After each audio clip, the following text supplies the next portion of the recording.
Hello guys, welcome to 5th generation hobby shop. Testing tayo ng airsoft pistol. Shoutout natin si Sir Arnold Amores. Welcome sir, this is your 5.1 Type R airsoft pistol WE. Gas blowback airsoft pistol. Kasama siyang manual. Ito yung unit sir. This is 2011 High Kappa 5.1 Type R.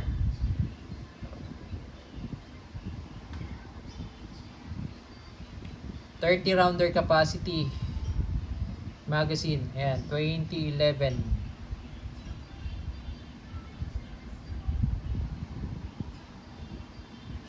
Pwede mo siyang lagyan ng flashlight.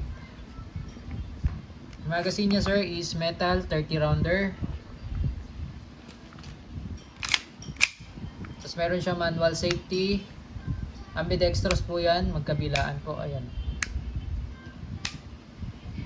Safety on. Working. Safety off. Okay. Lagyan ko bala sir.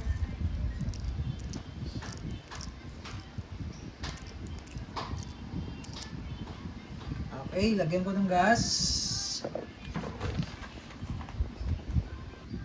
Upside down, inverted position.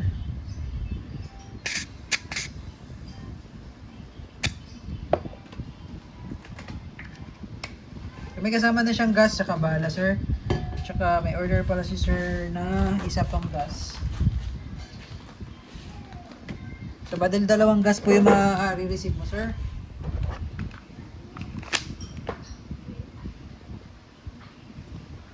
Yung sight pala niya sir na adjust yan. Elevation. Tsaka windage. Pero yung sa harap, naka-fix na po yan.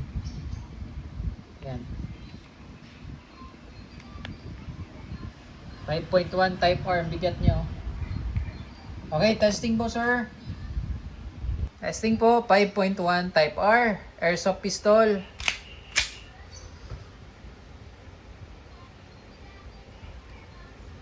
Firing.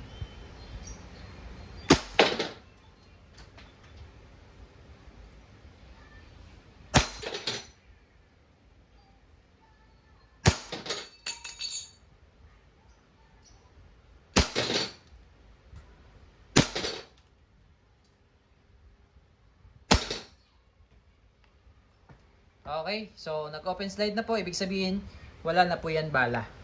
Release nyo lang yung magazine. And then, ito po yung slide stop po yung tawag dyan, yung may sticker. Para po hindi mapudpud yan, pwede nyong alalayan lang yan. Then, release. Hammer down.